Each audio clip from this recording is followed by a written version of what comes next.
Hello to all of you from around the world. I want to welcome you to another beautiful edition of Soulivity today, broadcasting live from our studio right here in the nation's capital, Washington, D.C., and on KMIT 1490 AM radio in Southern California. Of course, you know me. I'm Brian Wesley Johnson, and we have another amazing show for you today. But before I get to that, I got to bring into the conversation right now my amazing co-host for today, Teresa Greco. Hey, Teresa.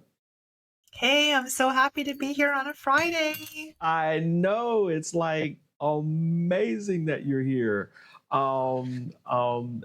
Typically you're here on Mondays for our Motivational Monday, but you're able to come in for our Hot Topic Friday. Woohoo! Yay, so excited. As we were saying before, this is another Hot Topic Friday where, we bring to you news and stories from around the world you may not be aware of. You see, we don't want to kind of rehash all the old stuff that you may hear throughout the week. Sometimes we'll bring some of that stuff in, but we really want to give you different perspectives on topics and issues which are interesting for all of us. This includes both serious stuff and fun stuff as well. So let's get started. Teresa, there's a lot going on with the victims of the latest rash of wildfires around the world. So we're giving prayers and support to those folks.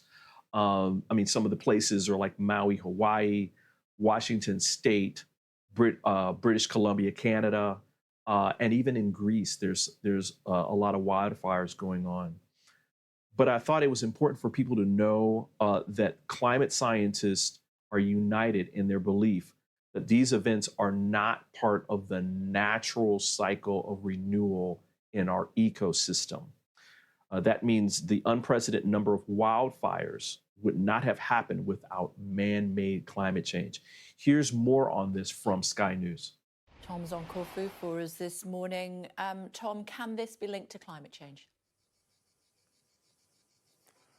Morning, Kay. Well, almost, yes, absolutely it can. In fact, that's the conclusion of an international team of scientists today, that the wildfires that we're seeing have been fueled by heat waves that would have been virtually impossible, they conclude, without man-made emissions of carbon dioxide and other greenhouse gases to the atmosphere, putting another layer of glass on that greenhouse, pushing up global temperatures. That heat's got to go somewhere, and it ends up in heat waves that can lead to wildfires like the ones we're seeing. Here on Corfu, they're still water bombing this gorge that I'm in from firefighting aircraft to control the fires here. They're pretty much out. They've been helped by very low winds and quite low levels of vegetation, even on this small sort of wooded northeast part of the island. Obviously on roads, a completely different story, much more forested. Questions being raised about how well prepared or how well managed the fire situation on roads had been. But also, as you were saying there, questions about the travel industry bringing tourists into an area that clearly wasn't going to be able to accommodate them, and now they need to get extra flights in to get them out. And it's emergencies like that we think of. These are one-offs, these are rare things, but what the science is telling us, what this report tells us, these things are going to become even more common. Right now we're living with just over about 1 degree of global warming on average around the planet. With 2 degrees of warming, it's a point we're going to get to in about 30 years if emissions aren't radically cut to zero in the coming decades. The events that we're seeing now will be happening every 2 to 5 years, this report concludes. Which is a very sobering thought and raises questions about what that new normal looks like and what that means for all of us, not just the people who live here and the economy and productivity of areas like this, but also tourism and how it affects our lives as well. Just a quick thought, Tom. I was reading last night that Europe is heating twice as quickly as any other continent. That's pretty alarming. And this is the vagaries of a warming global climate. We know that carbon dioxide is going from the atmosphere. We know on average it's getting warmer. Where that heat goes, where it spends its time, that's much, much harder to predict in a chaotic, complex climatological system. What we've seen, 3 concurrent heat waves during this summer in North America, Europe, and over Asia. We see the Arctic warming much, much faster than our areas. Yes, now this evidence that Europe is heating faster, particularly the Mediterranean Sea. What the impacts will be of global warming, that's going to be the real battle for scientists to understand. How's this going to play out? What are the impacts on that global system, and where will they emerge, and what new threats might they pose? Woo! So we got to take this seriously, right? Teresa, what are your thoughts about all this?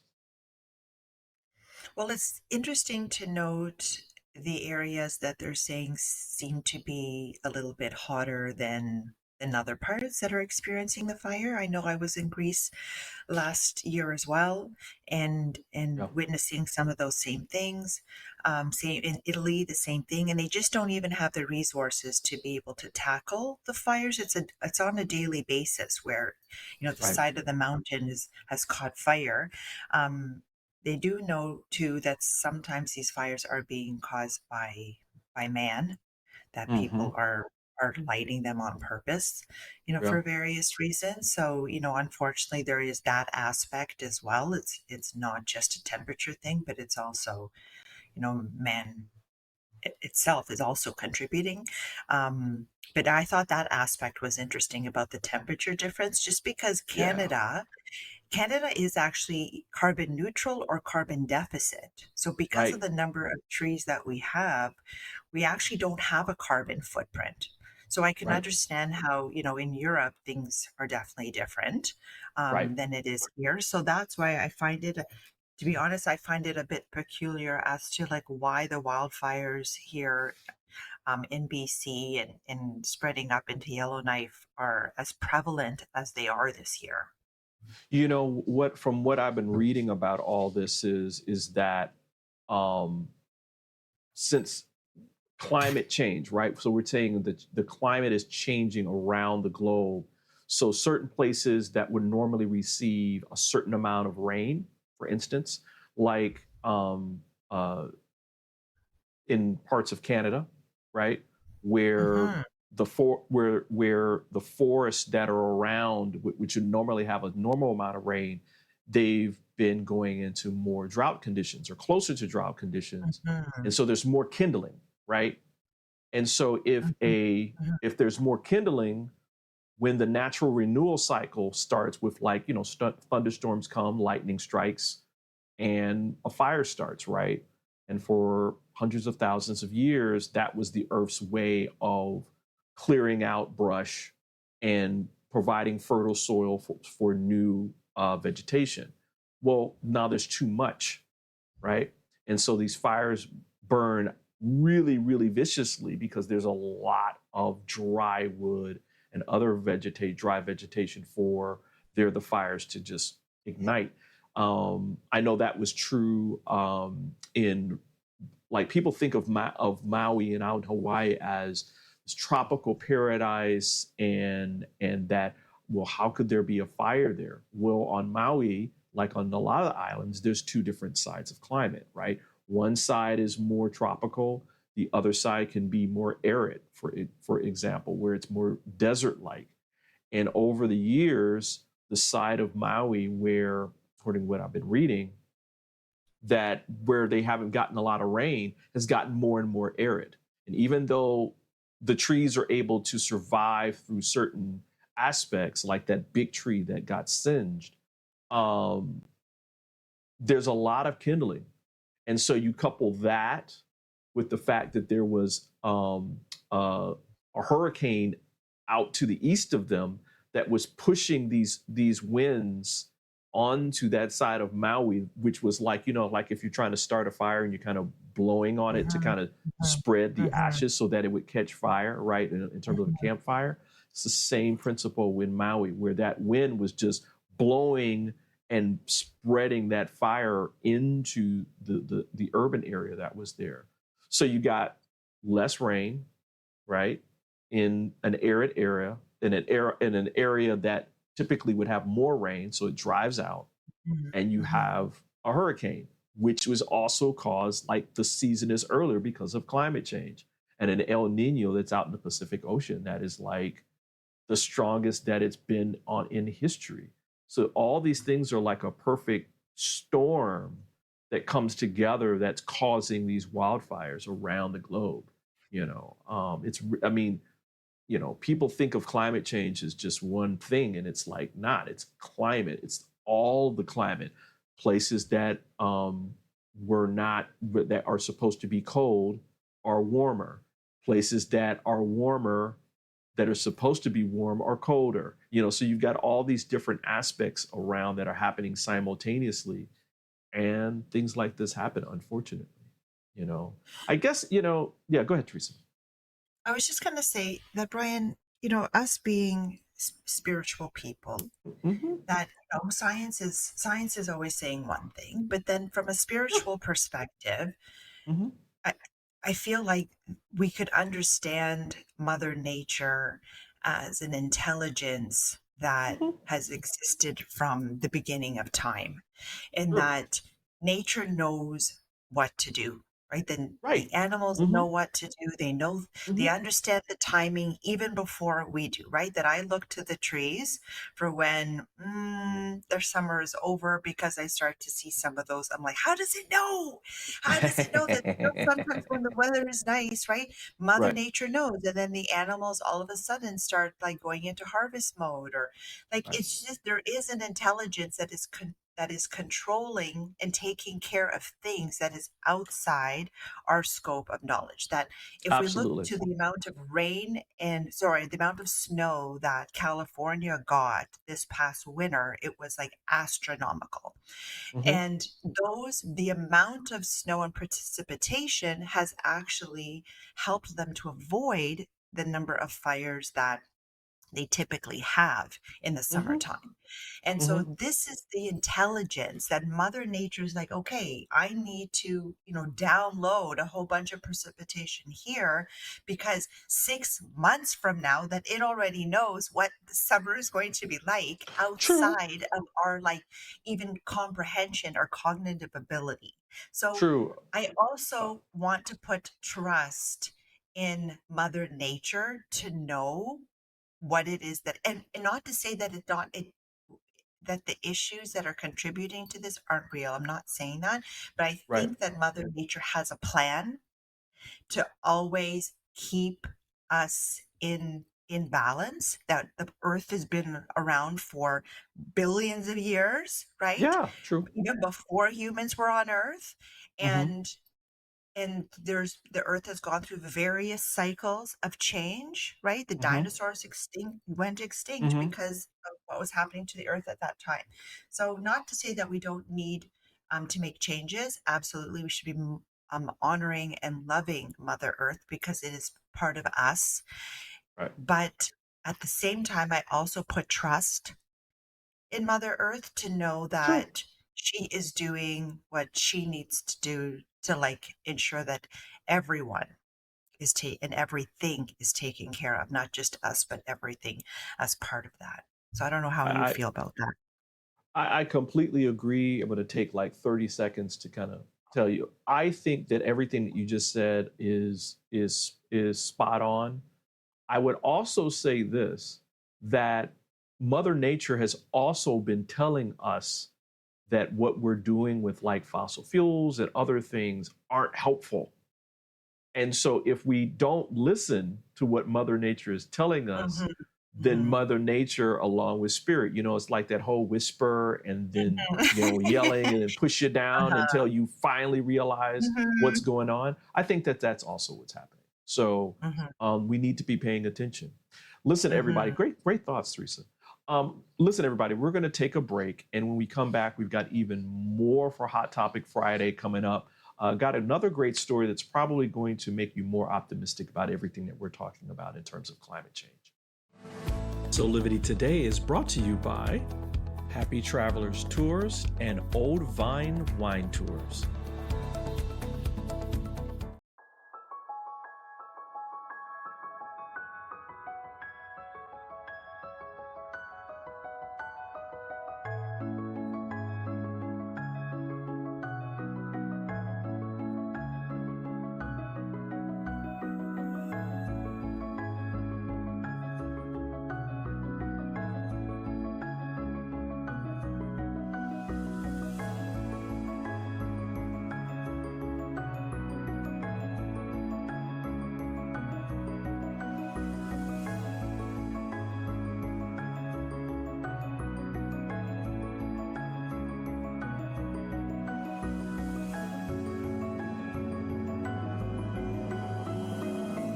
Find all of the Satana products at our Go shop at go.soulivity.com. Have you ever asked the question,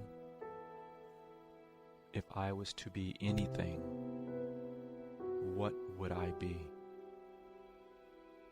Regardless of money, regardless of status, beyond popularity and fame, living your passion, feeling your life has purpose. Soulivity is a space to nurture that which lives in all of us, a place where work can become play, and doing what we love creates the dreams of a lifetime.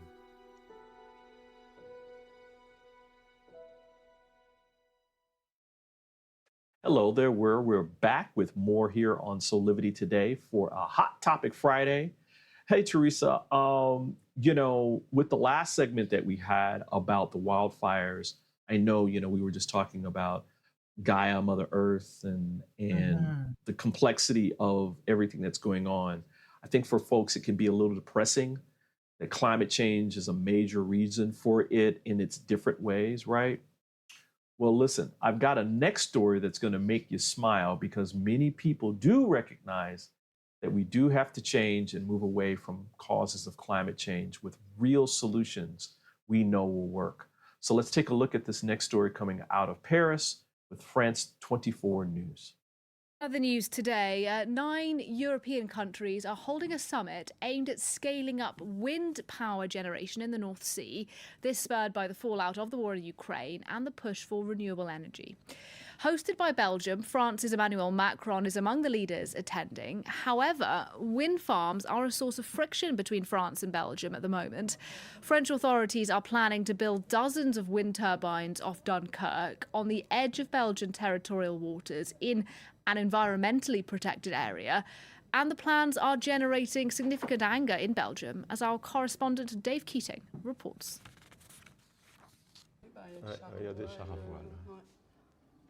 In 40 years, this retired Belgian couple has never tired of this view. But in their binoculars, they may soon see wind turbines. France plans to create a wind farm off Dunkirk. It's a disturbing prospect for this small Belgian seaside town, located just 2 kilometers from the French border. We still have, especially in La Panne, an extraordinarily wide beach with the magnificent view which would deteriorate with these wind turbines. Belgium has only 60 kilometers of coastline. That compares to nearly 18,000 kilometers for the French coasts. This project irritates the mayor of La Panne. Today he is meeting a French counterpart in a town on the other side of the border. Monsieur le maire, bonjour. Bonjour. The 2 elected officials share common concerns about the wind farm, in particular its proximity to the coast. A pioneer in the development of this green energy, Belgium is building its wind parks further from the coast. Like Belgium, there is already a project, but it is 40 kilometers away in the sea. If the French put it at 10 kilometers and the Belgians at 40, why not make a Franco-Belgian park 30 kilometers away, which would not bother anyone.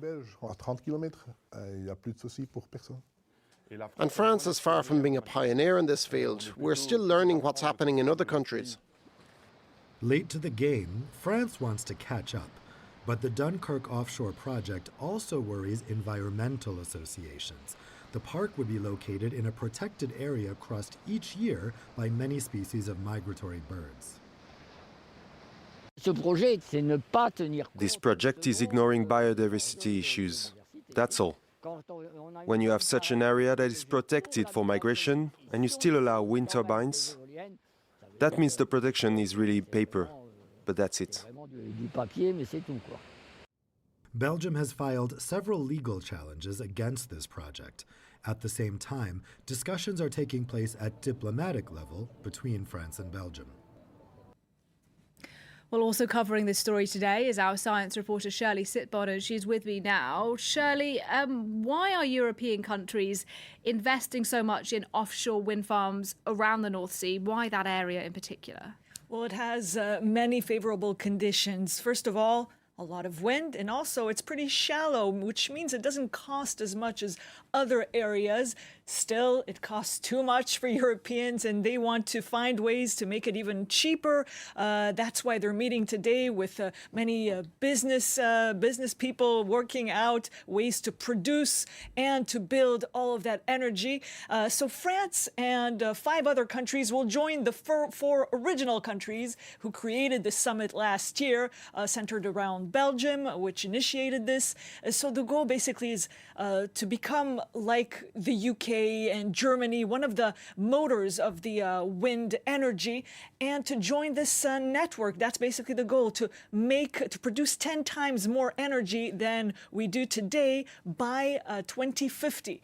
So that's basically the goal. The capacity will be 10 times larger. Now, Shirley. Wow. So complex, but I think people are moving in the right direction, right? It's tough to say because again, the long term benefits or cons.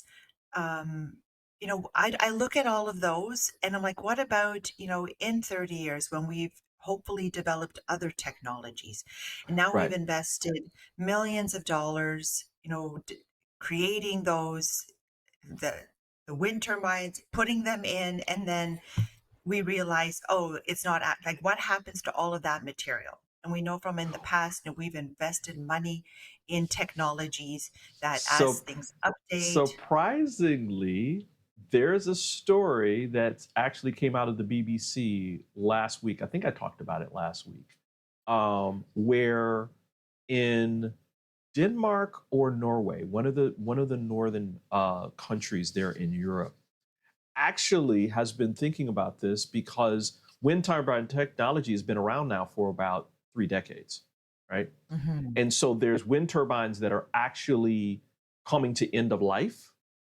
and they're already out ahead thinking about, recycling parts from the wind turbines, recycling the wind turbines themselves into usable materials for other things. For instance, there's tons of projects where you have roads and that kind of thing, and they're near urban areas. Well, the wind turbines use a perfect material that can be used over and over and over and over and over again for things for like noise suppression. And it works way better than anything that's out on the market today.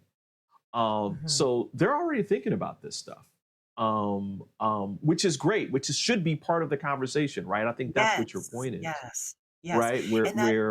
Yeah. But Brian, there's, and which I love as part of this clip that you showed, is the gentleman that is speaking out to how this affects wildlife in the ecosystem, right? And Yeah. apparently there is also research that says that the wind turbines create, everything is energy, and it's actually disrupting the wildlife that is in the water. So, we think that we're helping the air, but we're actually hurting the ecosystem that's underneath the water in ways that we can't understand because we may only see the effects of that, in so many years, when all of a sudden there are certain animals that aren't reproducing to the numbers that they were before, because it creates a sound energy that is imperceptible to our ears, but Right. they're very, very sensitive to. And he highlights what's happening in the air, which I'm also familiar with, that when we look to the cons to wind power, that it Hmm. absolutely disrupts wildlife in the air as well, which, and then what gets highlighted in that piece is, that just the bottom line, how much money is it going Well, to take? And I tell you what, I want people to go and watch the full clip from France 24, France 24, uh, using the link that we have, because there's another environmentalist that's there that talks about the opposite end of that spectrum, which is when they've done wind turbines in certain areas where environmentalists were saying that this was going to disrupt it, Mhm. actually nature adjusted to it, because since the wind where the wind turbines are becomes a sanctuary, it automatically becomes a sanctuary, where people can't fish, they can't boat, they can't go through any there. So fish and other wildlife literally migrated in that area because now it's restricted. So there's a Mhm. couple of different things. I guess, these are things that we have to adjust for. I think the bottom line around this is that we never talked about this stuff with fossil fuel energy. We just start burning it, right? There Mhm. was no discussion about how it was going to be detrimental to the environment. There was no discussion about the future in terms of energy. We just start doing it, right?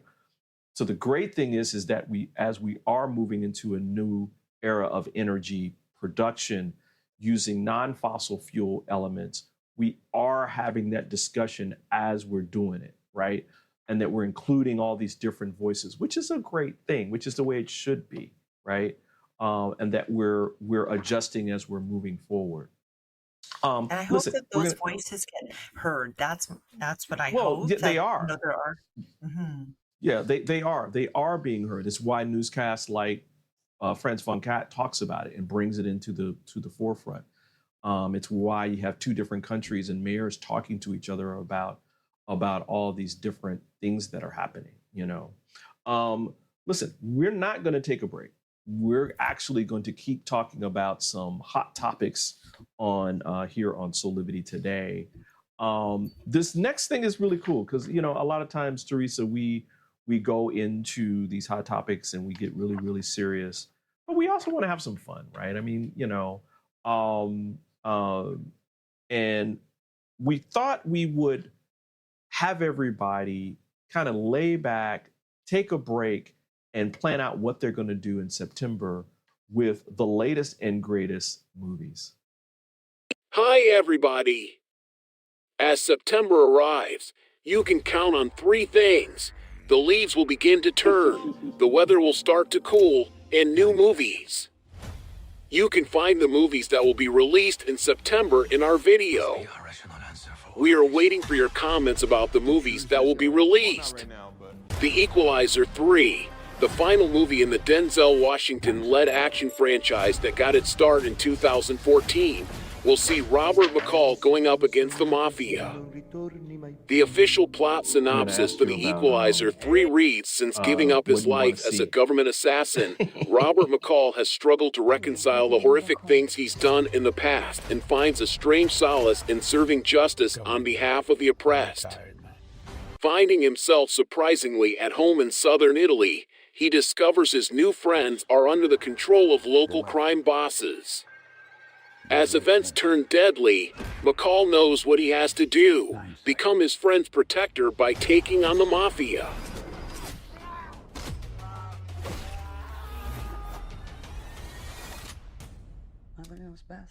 The Good Mother is written and directed by Miles Spare Fit and stars Swank, Olivia Cook, DeLone, Hopper Penn, Norm Lewis, Karen Aldridge, and Jack Rayner.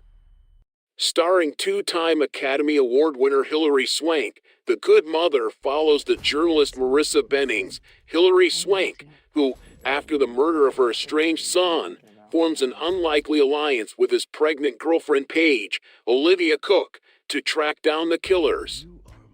Together they confront a world of corruption and drugs in the seedy underbelly of a small city in upstate New York. As they get closer to the truth, they unearth an even darker secret. Jawan is an upcoming movie set to release in 2023 that has been generating a lot of excitement. The film has garnered attention due to its star-studded cast, including popular actors Shah Rukh Khan, Nayanthara, and Deepika Padukone. Directed by Westley, the movie aims to showcase the struggles faced by ordinary people in India. Jawan is an upcoming movie scheduled for release on September 7, 2023. Starring Shah Rukh Khan, Nayanthara, and Deepika Padukone, the film tells the story of a common man facing unjust accusations. Directed by Westley, it explores the challenges faced by individuals in society. With high expectations and a talented cast, fans are eagerly awaiting the release of this highly anticipated movie. The Nun 2. The next addition to the Conjuring universe is headed to theaters, and fans of the horror franchise can't wait to see what terror the demon Valak has in store for them next.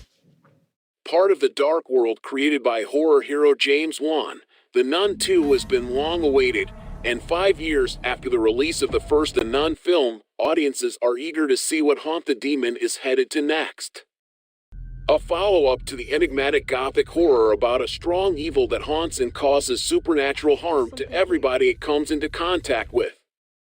After the events of the first film, the said powerful evil now begins to spread in 1956 throughout a town in France as word gets out that a priest has been violently murdered.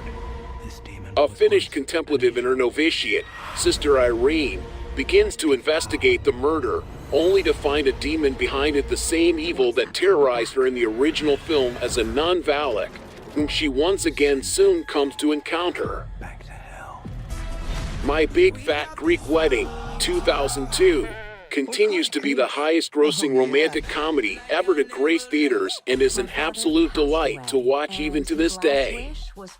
The second film from 2016 was also funny, heartfelt, and a natural follow-up to Tula and Ian's stories. In the movie, they are parents of a teenage daughter trying to grapple with her own big fat Greek legacy. My Big Fat Wedding 3 follows Tula as she honors her father's last wish and takes the whole family to the village where he grows up in Greece.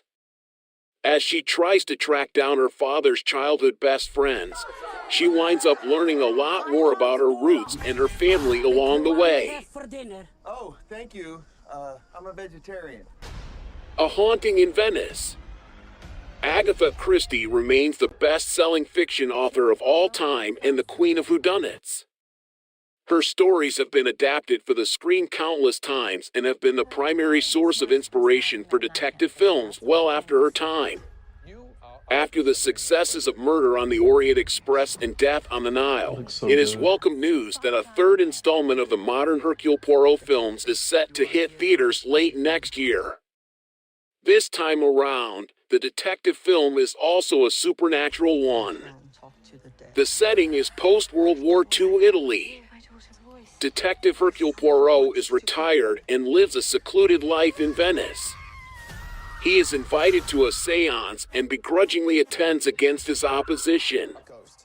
When a guest is murdered at the haunted palazzo where the séance is held, Poirot must come out of retirement and put his hung-up detective skills back to work. In doing so, he uncovers a hidden world of secrets and awakens the ghosts of a forgotten past. If you don't drop your guns by the end of this sentence. Outlaw Johnny Black. Hell-bent on avenging the death of his father, Johnny Black vows to gun down Brett Clayton and becomes a wanted man in the process while posing as a preacher in a small mining town that's been taken over by a notorious land baron. The Expendables are back for another wild ride. Nearly a decade after the third film in the action movie series, Expendables 4 is coming this year. Here's what to know. The first The Expendables film in 2010 was a huge hit thanks to its dream team of action movie stars coming together. 2 sequels followed, but after The Expendables 3 underperformed in 2014, there was a long delay for a new film. It's finally coming together under director Scott Wall, with the plotline being this team of freelance mercenaries trying to stop a conflict that could erupt into World War III.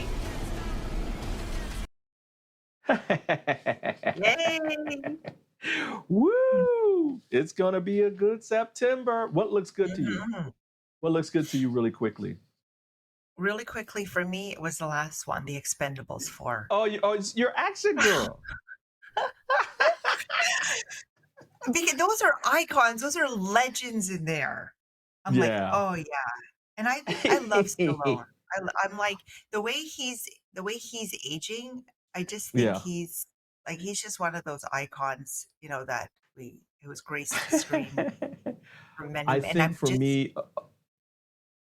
think for me, Denzel. Got to see Denzel. Got to see Equalizer. It's the last one. It's the last movie in the series. But of course, The Expendables. I'm an action buff, and I love the way that the latest Agatha Christie books have been brought to life. Murder on Orient Express, Death on the Nile, and now this new movie, A Haunting in Venice. I love Venice, so. I can't wait. Listen, everybody, we're going to take another quick break, and we'll be back with more of Soulivity today, especially with a really beautiful, heartwarming story that proves once again that a way to a man's or woman's heart is through their stomach.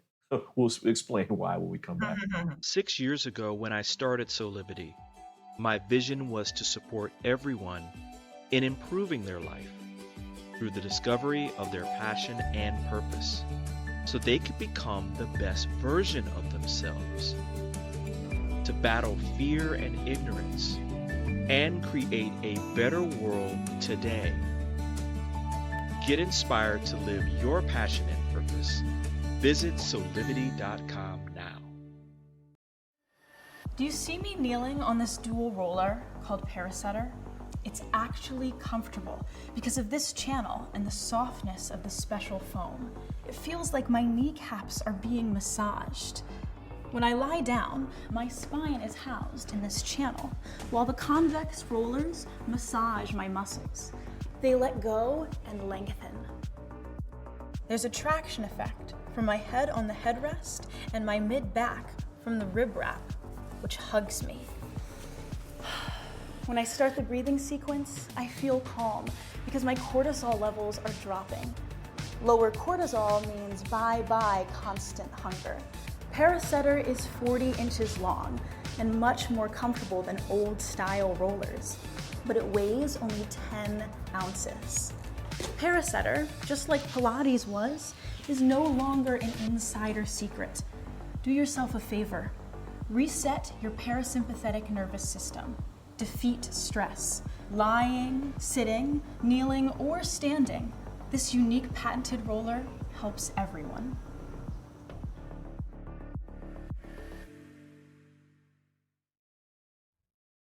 Hey, we're back with more from Soulivity today. Teresa, for our last Hot Topic, for Hot Topic Friday, we thought we would make our community's hearts more open with this next one. As I said before, remind you that a way to a man's or woman's heart is through their stomach.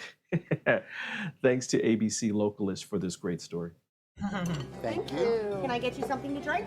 Back in 2015, Carrie and I were visiting Carrie's sister in the hospital, and when we left, decided let's go grab something to eat. Thank you. The closest place was the Livingston Diner.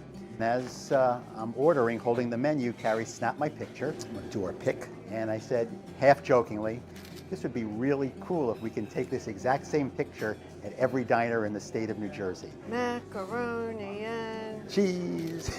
And today is our 204th diner. Spending time with him, I would do almost anything. Oh, lovely. It's almost like a mini vacation without the suitcase. Yay. Right, ladies first. Thank you. Thank you. We've known each other since 1981, so that's 42 years. And we've been married. Next month will be 39. I'm a registered nurse. I'm the nutritionist between us. I own a dry cleaning delivery service. And this is also our way of supporting small business throughout the state. Most of the diners are owned by families. They struggle, and this is just our little contribution to help them, and that means a lot to us, as a small businessman myself. That year was 1946. Well, it's very hard, especially today.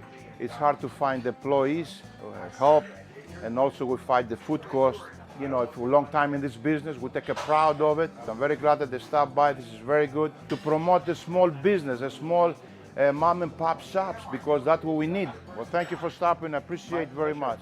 The club diners are 204th stop, but there's still over 200 for us to get to, and no reason to stop. We're just going to keep pursuing it. It may take 5 years, it may take 25 years, but it doesn't matter. We're just going to do the best we can and enjoy this beautiful state of ours.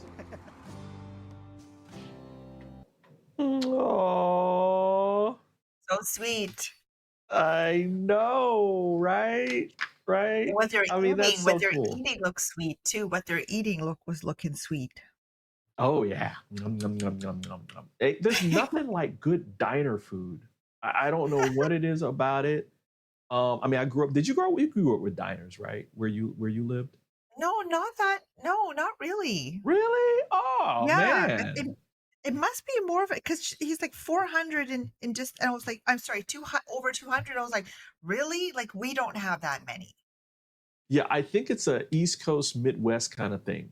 Because I grew up, there's diners in Michigan and around that area. Not as many as there were before, and definitely not as many as they were saying in New Jersey. It's what's really funny is that at the time that we just did this story, I think they're on 214 or 15 now. So they're going to keep going and get to all 400 of them. This is just in New Jersey. This is not in New York State. It's not in the surrounding states. It's only in New Jersey where there are 400 diners to go to.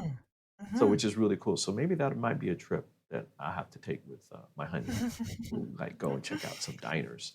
Wow, that's really cool. And to celebrate this as part of their love for each other and how they met and and continued the home fires burning between their relationship and their marriage. That's really cool. That's really, really cool. Yeah, great stories. Great stories. Listen, we're gonna take another quick break with my favorite girl today, Teresa, here on Soulivity today. We've got more to come here. And so stick around, and we'll be right back after these messages. Bye. Soulivity today is brought to you by Assume control over your weight and broader health with the 80 Bites program by Physical Mind Institute. For 50 years, we've been told, load up your plate with veggies. Load them up. Because all this spinach, look at it, all the spinach is only 100 calories. But avoid fat because a tiny sliver of butter is also 100 calories. So spinach is good, butter is bad, right? But not today. Now we're told, put butter on everything, even in your coffee. Why? Because fat doesn't spike insulin, as carbs do. And stretching the stomach with all those veggies unbalances our digestive hormones. So eat healthy today means fat, fasting, stomach control, right here's the stomach. Forget calories. Hormones rule, and 80 Bites is the solution.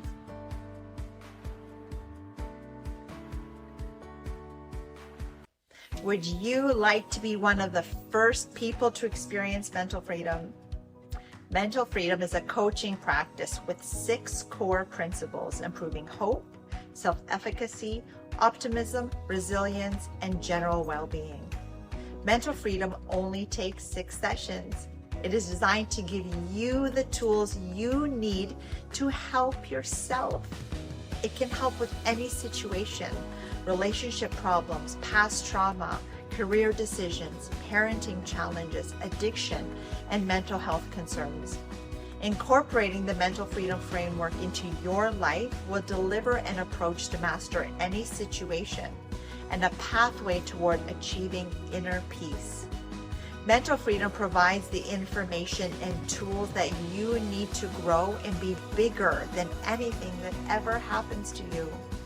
So if you're looking for one-on-one or a group coaching program that will allow you to address any situation that comes up in your life with practical tools to give you more peace and joy, then join the Mental Freedom Program in Soulivity's Aspire Academy.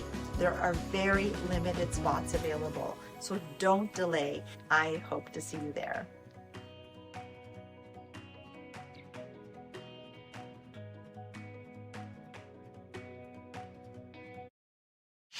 And we're back with more of Soulivity today. Let's get to some shameless plugs, shall we, Teresa? Yes. We were just kind of doing one just a minute ago. You have this phenomenal program that's available through Soulivity.com and our Aspire Academy called 6 Weeks to Mental Freedom. It is totally, totally amazing. Can you tell people a little bit about it? Yeah, I feel like the video summed up, a lot of what the thinking behind the program is, but it is really designed to give you tools in 6 weeks that will help you to tackle any situation that comes your way. That in those 6 weeks, every week we look at a different way of being able to reframe, be able to look at situations through a different lens, to be able to give you that mental freedom. So instead of you thinking about it and it ruining your present moment, because we know that happiness is found in the present moment, is really to be able to look at those situations and tackle them with one of the tools that you will learn. So it's incredible. And you can find out more information about how to sign up for Teresa's 6 Weeks to Mental Freedom by going to our website at soulivity.com and visiting soulivity.com/Teresa Mental Freedom. That's soulivity.com/Teresa Mental Freedom. And right now, because you're listening and you're part of our community, you're getting a special limited time offer where you're getting a 70% discount off the regular fee. It's only $333, which is like really, really cool, Teresa. I mean, Crazy, wow. Crazy deal. Crazy good, as they would say on. Also, as always, listen, we want you to be engaged with our community to the utmost. So we would love for you to visit our new and reimagined Soulivity.com. It's been up now for about 45 days or so. And so check it out, read the latest stories, including a great interview that I did with Viveki Garnas on discovering your soul's mission. It was a great, great interview, Teresa. I mean, I loved every minute of it. Also, there's another fantastic Gaia on the Go travel feature where she's talking about a perfect week of sun and surf in Algarve, Portugal. I don't know about you, Teresa, but I would love to be in Portugal right now. Man, yeah. I mean, that's man, that'd be really, really nice. Any favorite moments of today's show at all for you? That's tough because I liked all of the stories, but I always like the heartwarming ones, right? That's why we talk about that on Motivational Mondays. We really talk about feel good ones. Yeah. And so, yes, the diner one was my highlight because it celebrates love, right? Yeah. Love for in their relationship, love for food, love for like those beautiful, parts of being human and, being spirits here, having that human experience. That was my favorite story. What about you? I would have to agree. Always love movies. I've been a movie buff as well, but that one was like over the top great because it was so different, right? It's so we don't hear enough about how people are doing things to kind of like together to kind of like do that kind of thing. I mean, typically, exercise and all that kind of stuff, but not going to diners, right? And there's a sweet story behind it as well, which is just like so cool. That I love where, they snapped this picture many, many years ago and they're like, hey, why don't we keep doing that? And so, which is really, really cool. Man, before we get out of here, just want to remind everybody to listen, this is how we do it here at Soulivity.com and on Soulivity Today. So why not follow us on social media where you can get even more information and more inspiration and motivation to create a great life for yourself. We've got so many different features that we highlight on across social media, too many to mention today. And so just follow us on social media. We're on all the social media platforms from Facebook to Instagram, from YouTube to TikTok. We are available and ready for you to get started. Wow, Teresa, it always seems like the time goes by so fast with us, on these shows. Yes, it always has. But this is the way to just leave the week, on a good note as we go into the weekend. So thank you so much for having me on today. Of course. This is how we do it. And thanks to you out there for being part of our special Hot Topics Friday here on Soulivity Today.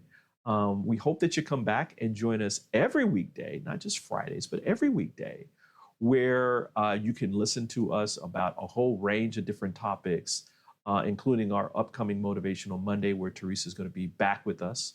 But you have to listen to us at 8 a.m. Eastern time for our live feed here on Soulivity TV, or you can listen to us at 8 a.m. Pacific time on KMET 1490 AM radio out in Southern California. For all of you on the West Coast, hey, uncles and aunts out there, have family out there, so I'm going to wave to them real quick. Thanks again for being here. We're wishing you a life full of passion, purpose, to create that full life, your best life today of high quality living. We'll see you next time.